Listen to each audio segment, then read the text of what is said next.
Hello, viewers. I am here to explain the very important topic of electrolysis. I will try to make it very easy for you people. And as I have been teaching for more than 15 years, and my experience of teaching will make things easier for you people. Please watch the lecture till the end so that you can grasp all the topics and you don't miss out any important thing out of it. Electrolysis. The definition of electrolysis, which I have written over here, you can write it down in the same way and secure full marks in your exams. It is the process of using electricity to break or decompose a compound, usually an ionic compound, in the molten state or in aqueous solution. Electrolysis is important in extracting useful pure elements from compounds. Electrolytic cell. Now we are going to study electrolytic cell. Electrolysis takes place in electrolytic cell. It is made up of three components: battery, electrodes, electrolyte. Now we are going to study battery. In front of battery, I have drawn the sign which is used in the circuit. The larger line shows positive and the smaller line shows negative terminal. It is a source of electron. It acts as an electron pump.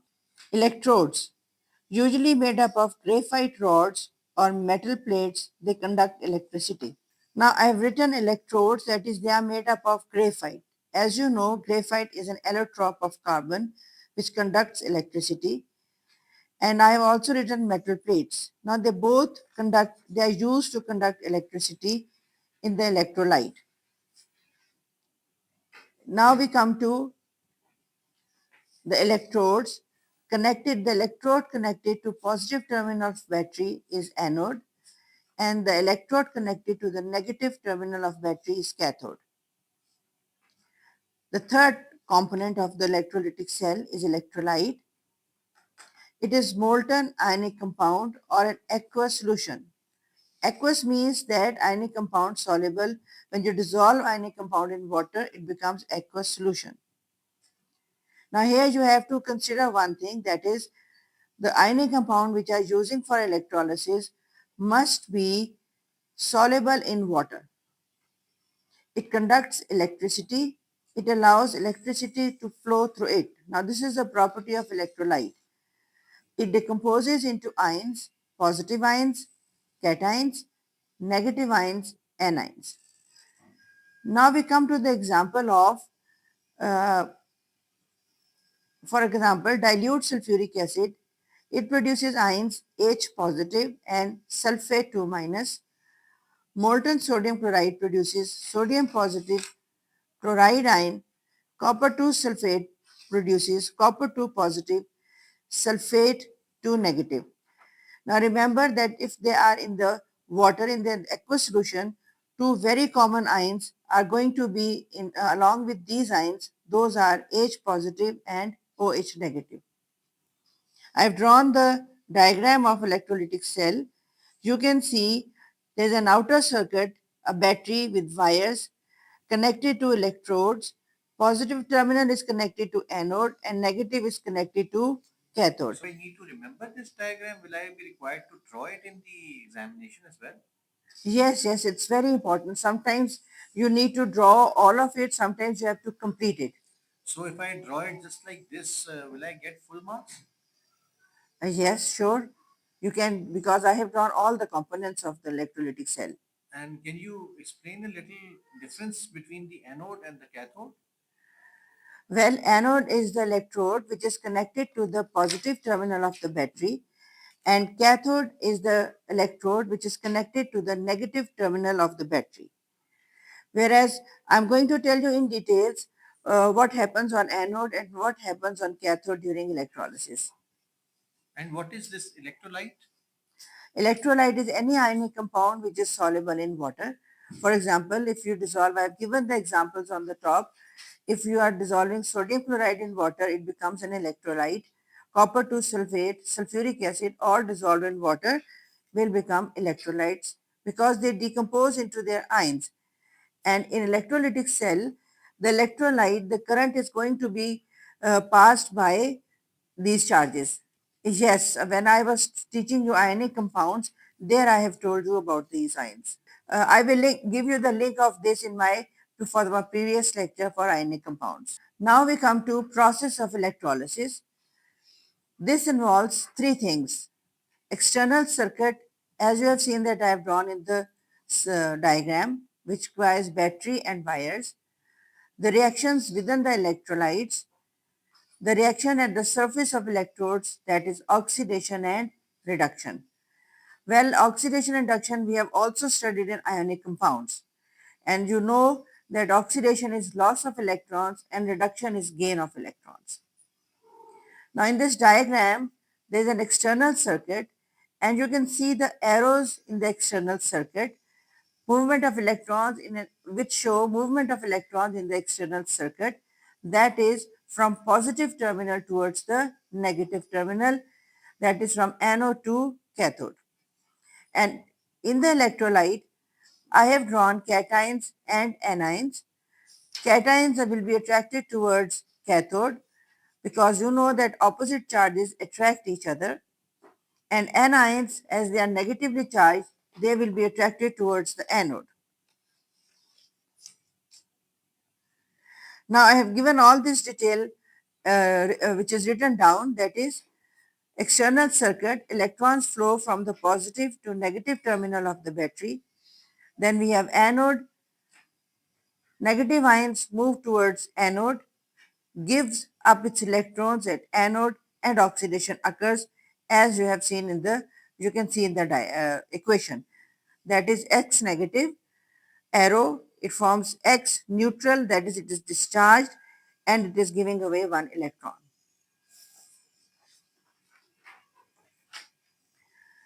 Now we have cathode. Cations, positive ions move towards cathode, take up electron at cathode, reduction occurs at cathode. Now M positive, mostly they are metals, that's why I have written M positive. It will gain that electron and will form M.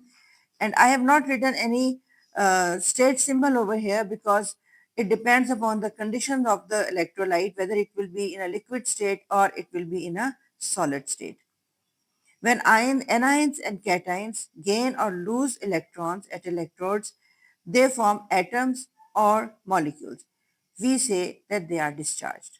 Discharged means now they do not have any charge on them, they are neutral particles. They were charged because of the electrons. If they are positively charged, which means that they have less electrons, so the amount of positive charge they have, they will gain that much number of electrons and will discharge their charge. And same for the negative ones, whatever number of negative charges they have, they will lose those amount of electrons and will get discharged. I have discussed all this in quite a lot of detail in my lecture of ionic compounds and covalent compounds, and I have given you the link.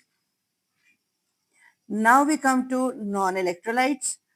Substances that do not conduct electricity under any condition are called non-electrolytes.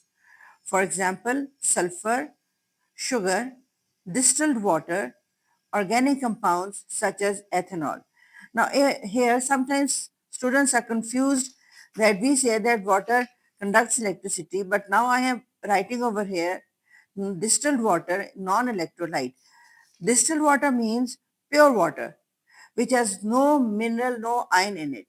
Whereas the pure water, which we understand normally, that is the mineral water which you drink in your homes, it comes with the ions. So it is a very good conductor of electricity because of those ions. Distilled water is just simple water.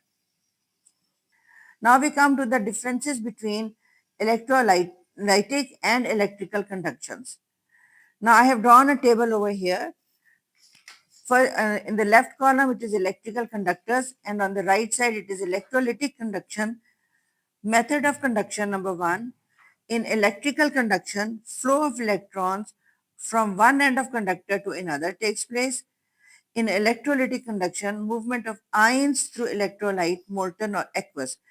Now you must remember this difference, that is of electrons and ions. Must not get confused in this electrons or ions. And what is its importance in terms of exam point of view? Yes, this your examiner many times asks this question to confuse you, or he may be looking for your understanding.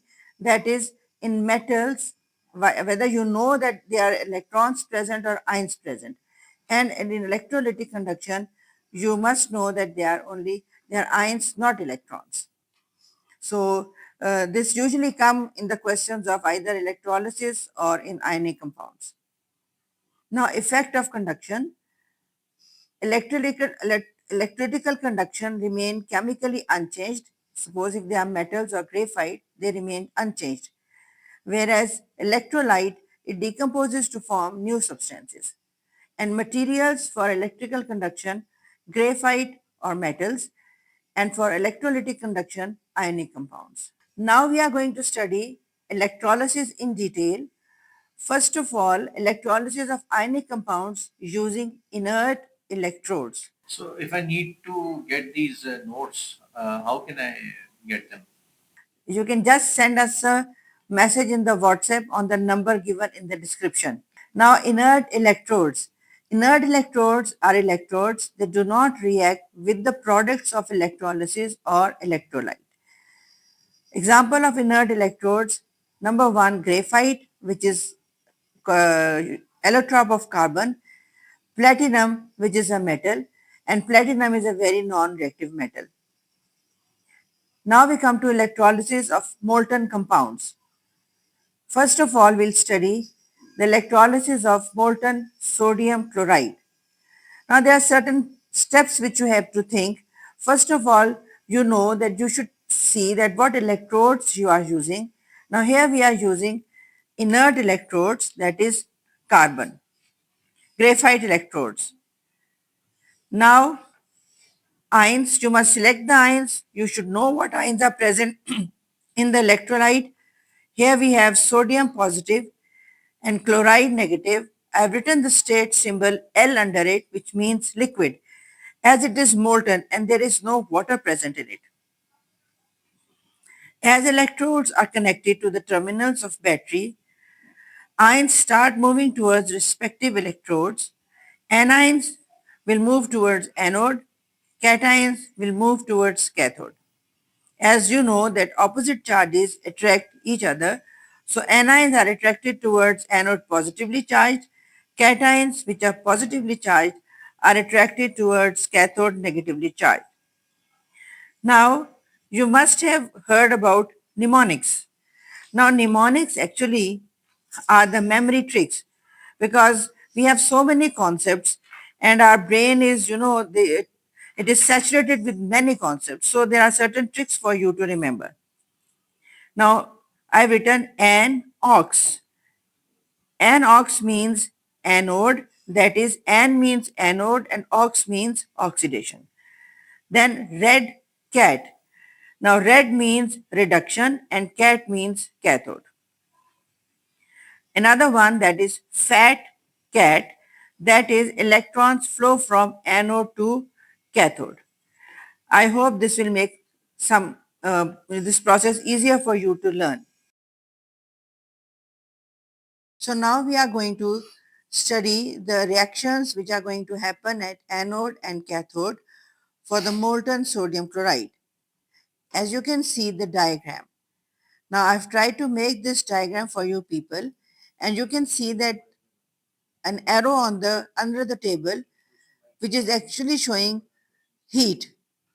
We have to continuously heat to keep sodium chloride in molten state.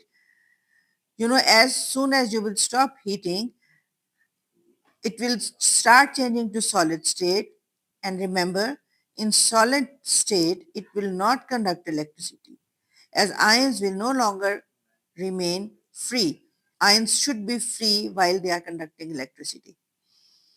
Now, reaction at anode.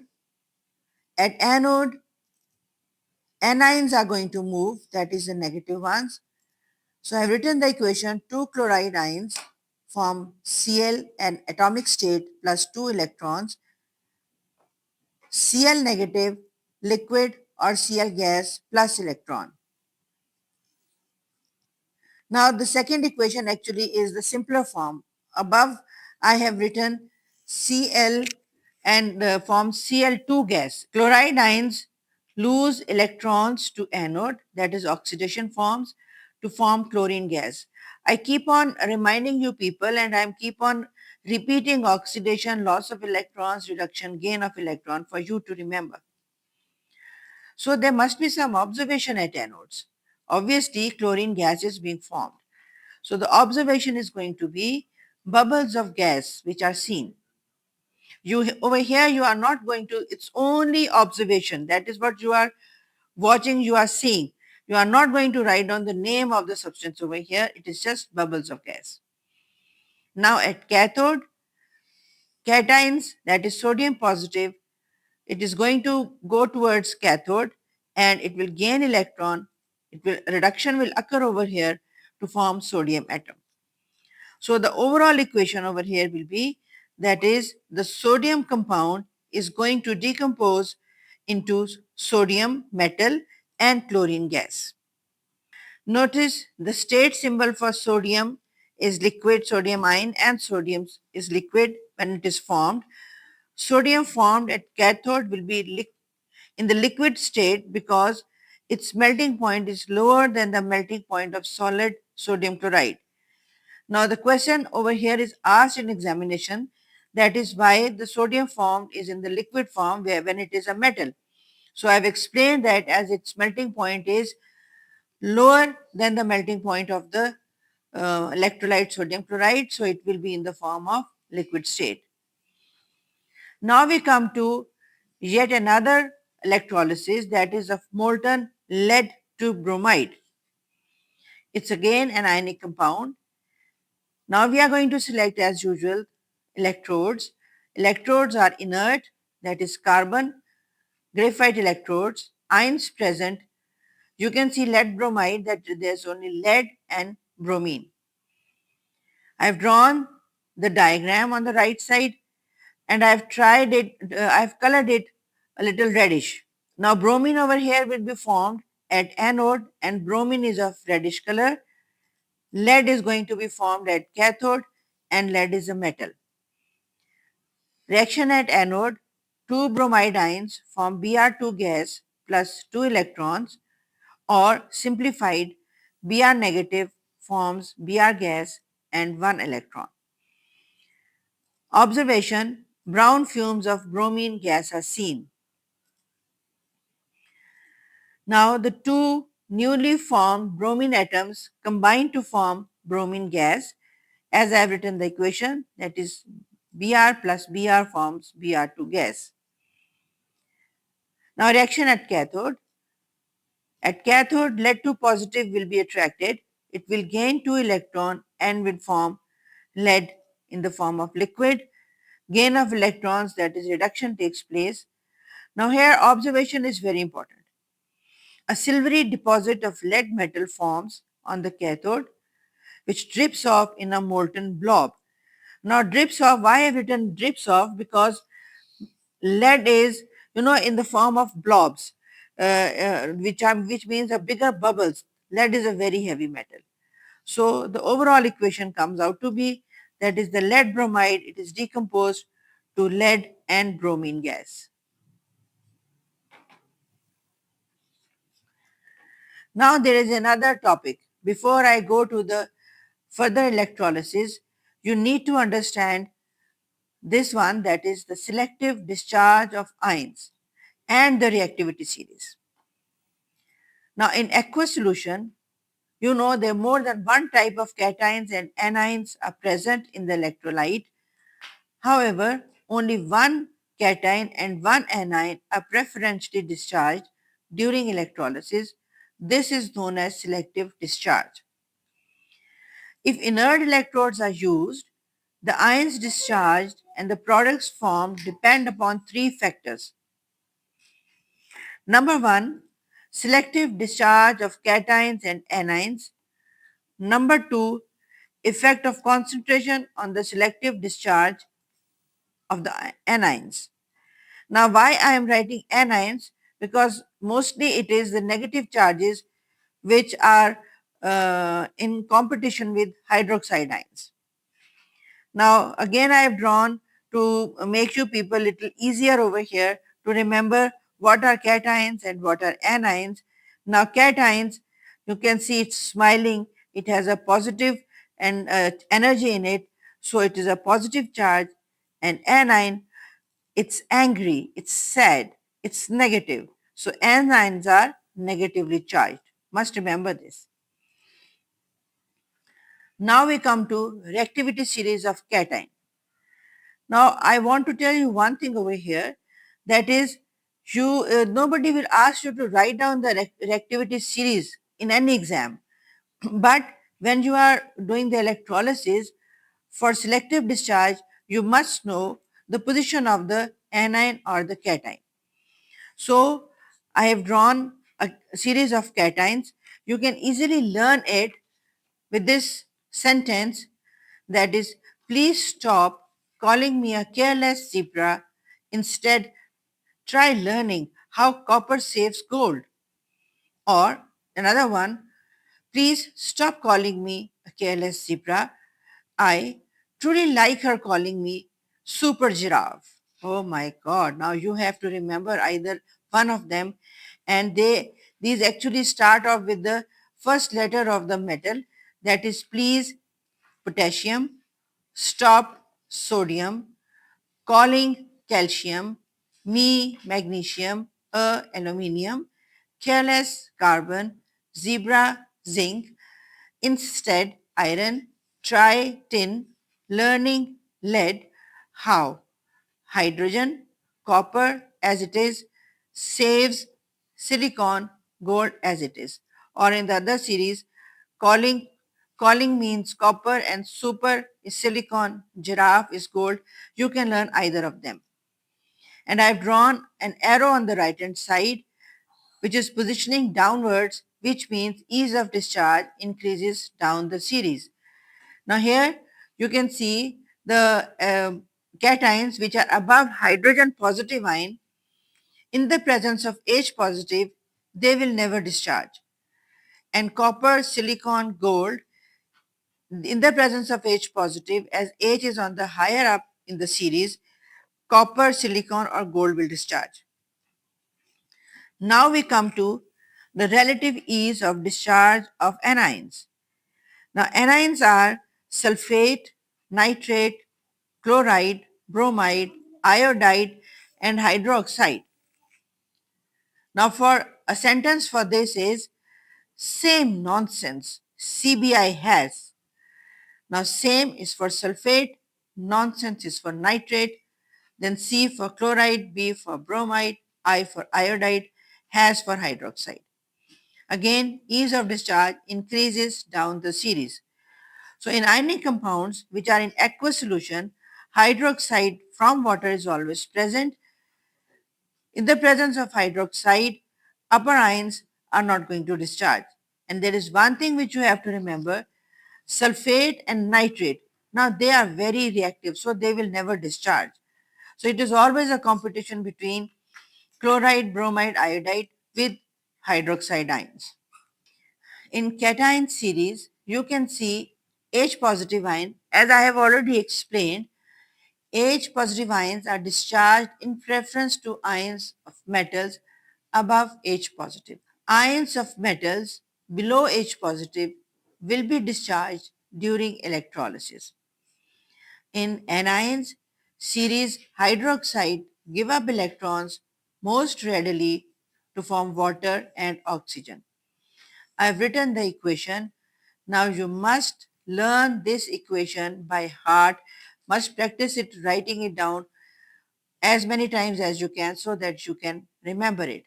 That is 4 hydroxide ion aqueous forms 2 moles of water liquid plus oxygen gas plus 4 electrons. Sulfate and nitrate remain in solution and are not discharged. Must remember this. All right, now we are going to study effect of concentration on the selective discharge of anions. An anion in higher concentration is more readily discharged even if it is higher in the reactivity series. For example, in electrolysis of concentrated sodium chloride solution, commonly known as brine.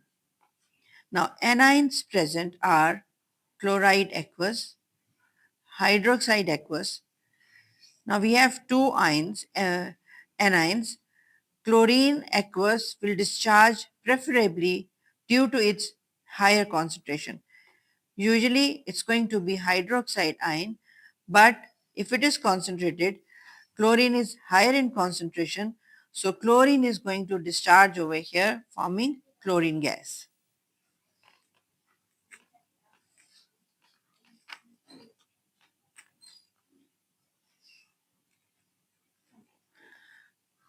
Now we come to general rules for predicting the products of electrolysis of an aqueous solution. Number one, identify cations and anions. Number two, determine the anion that is to be discharged. The product is always oxygen unless it has higher concentration of chloride, bromide, and iodide for hydroxide ions. Determine the cation to be discharged.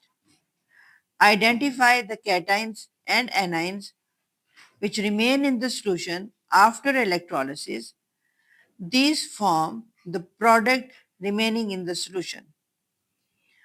All the above points will be discussed in the following electrolysis. Now we are going to study electrolysis of dilute sodium chloride. I have written aqueous in front of it because it is necessary to remember. First of all, we are going to select the electrode. Here we are using inert electrodes, carbon or platinum. Usually carbon is used. Now rule number one, that is we are going to check that which ions are present. So we have sodium aqueous, chloride aqueous from sodium chloride, H positive and OH negative from water. Now the reaction at anode. At anode, we have two anions, that is chloride and hydroxide. Both will migrate, are attracted, but OH negative will be discharged to form water and oxygen. And the equation I have written, we have already discussed this equation before. Chloride ion will remain in the solution. So remember one thing, that whenever hydroxide ion is discharged, oxygen is the product. Observation, which means what you have to see, bubbles of gas. Don't mention the name of the gas over here. Test. Test for oxygen. Glowing splint will start burning with the flame. You know oxygen helps in burning. Now we come to the reaction at cathode. We have two cations, H positive and sodium ions are attracted. Sodium ions are higher up in series, rather very reactive. So in the presence of H positive, they do not discharge. Reaction, 2H positive aqueous plus 2 electrons form hydrogen gas. Again, observation, bubbles of gas. Test for hydrogen. It burns with a pop sound. Overall reaction, water, it is decomposed to hydrogen and oxygen. So this equation is equivalent to electrolysis of water. Now we have to check that which ions are left afterwards. Now as you know that H positive and OH negative are being discharged, we are left with sodium positive and chloride negative, which makes the dilute solution concentrated as water is being removed by its decomposition. Now I've drawn the diagram. Now you can see the battery, external charge, and must see the arrows, that is from anode to cathode, which I've drawn with. Now in the diagram, Guru, in the diagram we have drawn the anions and cations. Now you can see that anions, that is hydroxide ions, are moving towards, are attracted towards anode, and they are forming, getting discharged and forming oxygen over there. Whereas H positive ions are moving towards cathode and are getting discharged and forming hydrogen gas. Now there is one thing which you must remember. You can see volume of hydrogen and oxygen collected is always 2:1 ratio. Hydrogen is double the volume of oxygen. In equation you can see that is 2 moles of hydrogen and 1 mole of oxygen is produced. Now we come to electrolysis of concentrated sodium chloride solution, that is brine.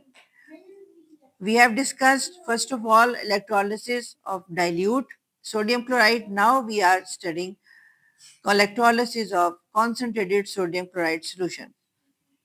Electrodes, inert. Reaction at cathode can be carbon or platinum. Now anode must be carbon to resist attack by chlorine. Now over here this is important, that is you should know that the material of anode is carbon. Ions present: sodium chloride, sodium and chloride negative, water, H positive and OH negative. Now reaction at cathode is same as the dilute sodium chloride electrolysis. Na positive and H positive ions move to cathode. H positive is lower in reactivity series, so it will get discharged. I have written the equation which I have already explained before. Observation: bubbles of gas. Test: burns with a pop sound. Now at anode, now we have two anions, chloride and hydroxide. Both will move towards anode, but chloride negative, both will move towards anode, but chloride aqueous are preferentially discharged because of higher concentration. Equation I have written, that is Cl negative forms Cl plus electron, or 2Cl2 forms Cl2 gas plus 2 electrons. Now if we write in the atomic form, two atoms of chlorine will combine to form chlorine gas. Now observation at anode. Again, as the gas is being produced, bubbles of gas. Now test over here is very important. It is bleaches damp litmus paper. Chlorine is a bleaching agent. So any litmus paper, whether it be red or blue, it will be bleached. Now changes in solution. As we know that H positive and Cl negative ions are discharged, remaining ions are sodium hydroxide and OH negative ions which were left behind, making the solution alkaline due to the formation of sodium hydroxide. Test for the solution now, that is red litmus turns blue. Note: hydrogen and chlorine gas collected are in 1:1 ratio, as it is clearly, you can see it from the diagrams I have drawn. Now in the left hand side diagram, it is the concentration of it is the electrolysis of concentrated sodium chloride. You can see at anode chlorine gas is being formed, which means that Cl negative ions are moving towards anode. Whereas when H positive ion which move towards cathode will form hydrogen gas, and in the test tubes you can see the equal volume of hydrogen and chlorine gas being produced.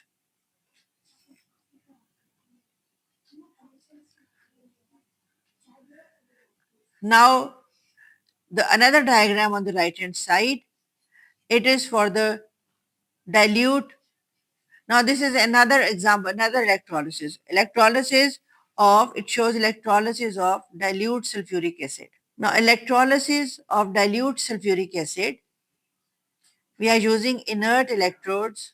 Electrodes used are inert. Ions present from sulfuric acid, we have H positive or HSO4 negative or SO4 2 minus. Commonly, it is SO4 2 minus. From water, H positive and OH negative.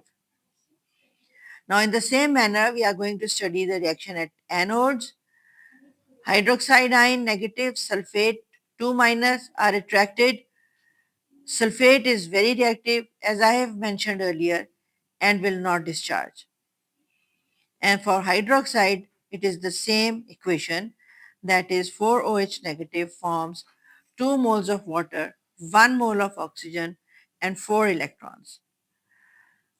Observation: as oxygen is being produced, bubbles of gas, and test, glowing splint will start burning.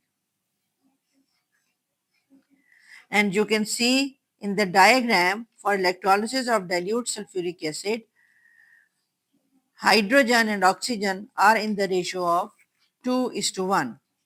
Now, the reaction at cathode, H positive ion is the only cation present.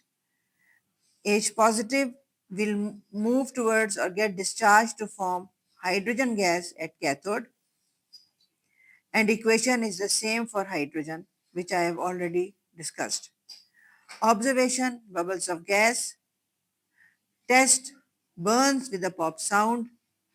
Overall reaction: 2 moles of water form 2 moles of hydrogen, 1 mole of oxygen. Resulting solution: it's concentrated sulfuric acid. Now, again, a point to be noticed is hydrogen gas and oxygen gas are in 2:1 ratio.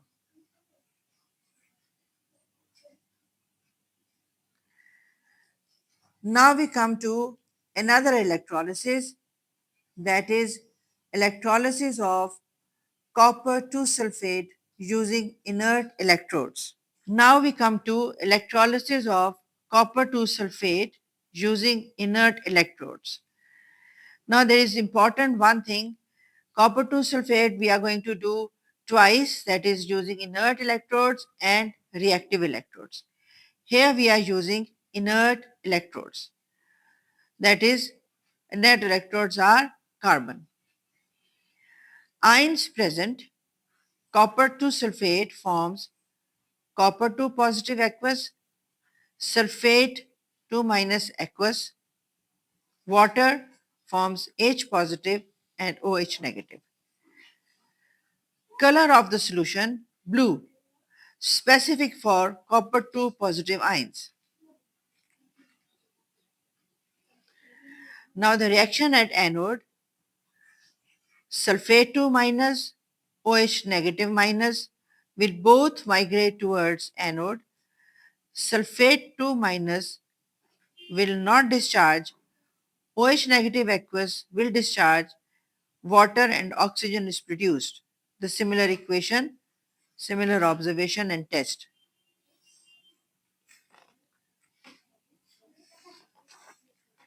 Now we come to the reaction of cathode.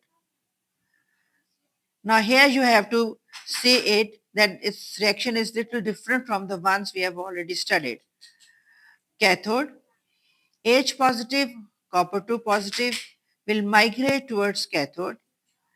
As copper 2 positive is less reactive than H positive ions, so will discharge and gain electrons to form solid copper. Copper 2 positive aqueous plus 2 electrons form copper solid.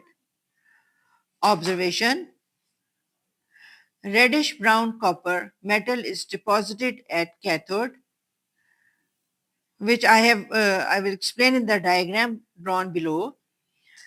Now, another observation is width of cathode will increase as you know that metal is being deposited on it. Number 3, as copper to positive ions discharge, blue color of solution gradually fades. Now, nature of the solution, as hydroxide ion and copper 2 positive ion are discharged, remaining ions H positive sulfate 2 minus makes the solution acidic. You can test this solution by testing it with blue litmus, which turns red. You can see the two diagrams. Left hand side, it is a copper 2 sulfate. I've colored it darker blue. And on the right hand side, it's little less as it is fading away. You can see the cathode. I have tried to show the copper reddish brown depositing on the cathode. Now there is one thing very important. When you are doing the electrolysis, you must note that the part of electrode dipped in the electrolyte will show the reaction, and the parts of the electrode which are not dipped in the electrolyte will remain unchanged and will show no reaction. Now we come to electrolysis of copper 2 sulfate solution using reactive electrodes. Now you must remember that we have been doing inert electrodes. Now we are using reactive electrodes.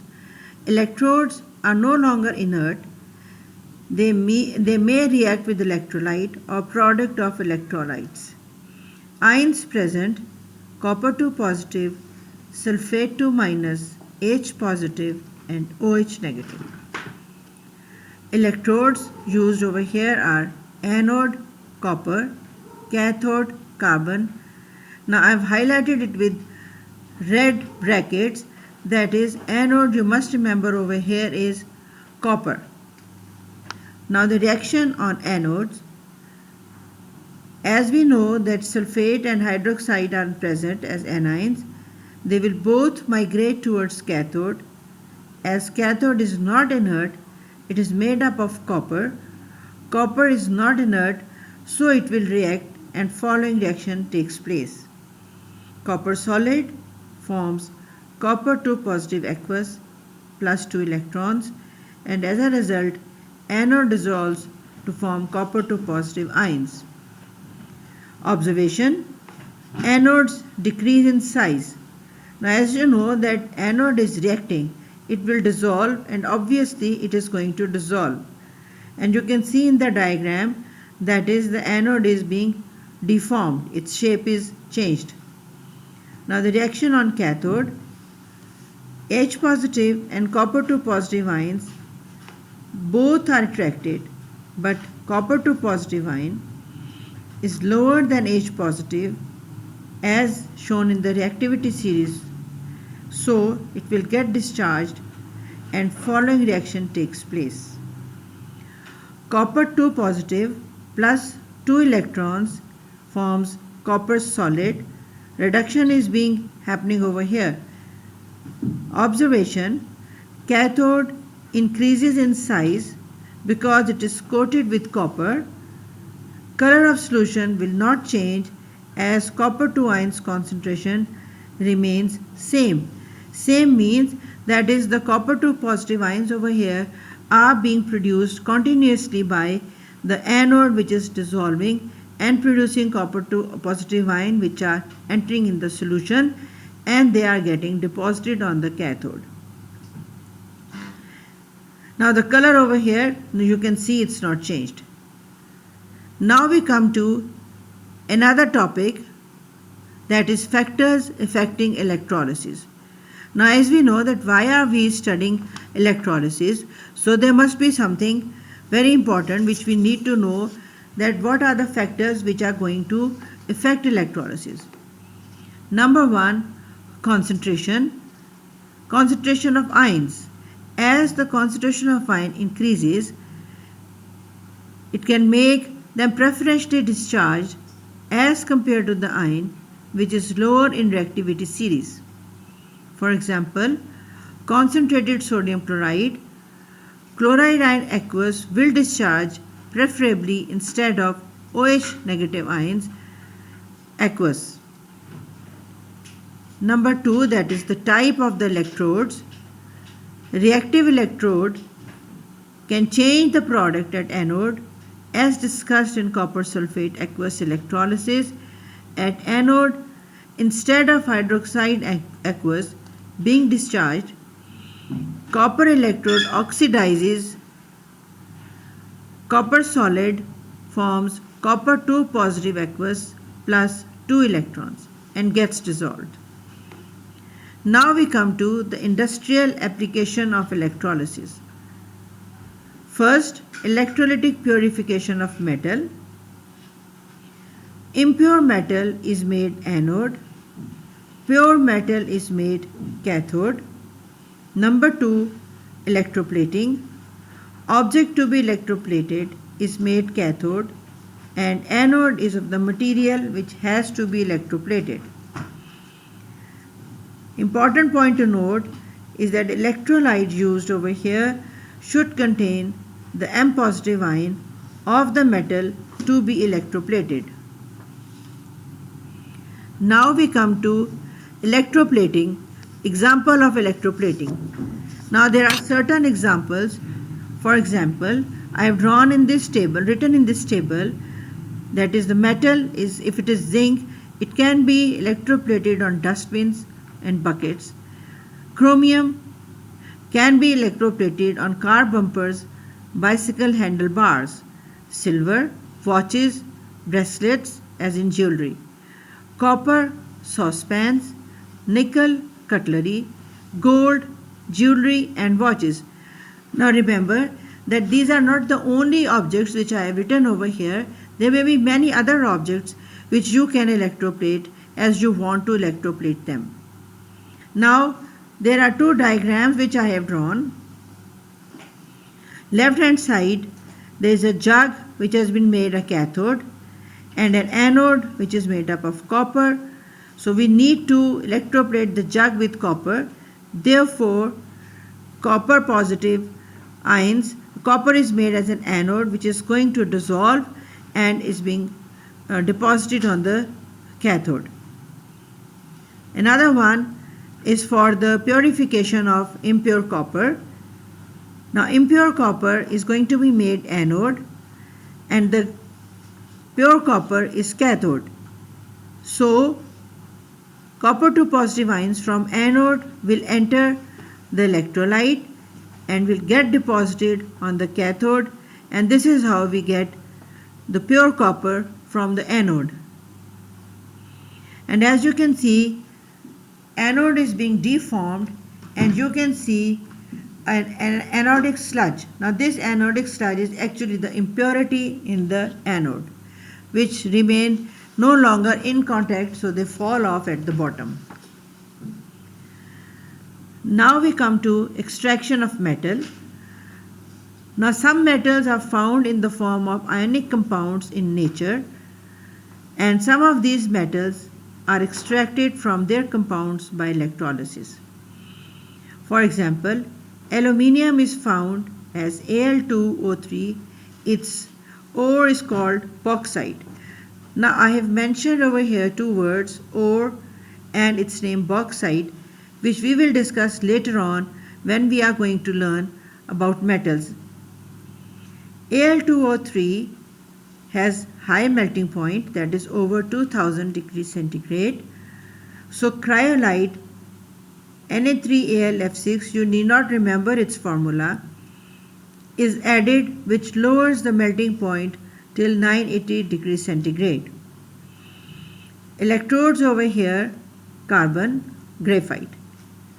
At anode, oxygen will get discharged and will form oxygen gas. As temperature is high, the oxygen burns the carbon anode and to form carbon dioxide Therefore, anodes are used up and need to be replaced periodically. At cathode, aluminium 3 positive will get discharged, gaining 3 electrons and forming aluminium liquid in the molten form. Liquid molten aluminium is collected at cathode and is siphoned out as it is shown in the diagram.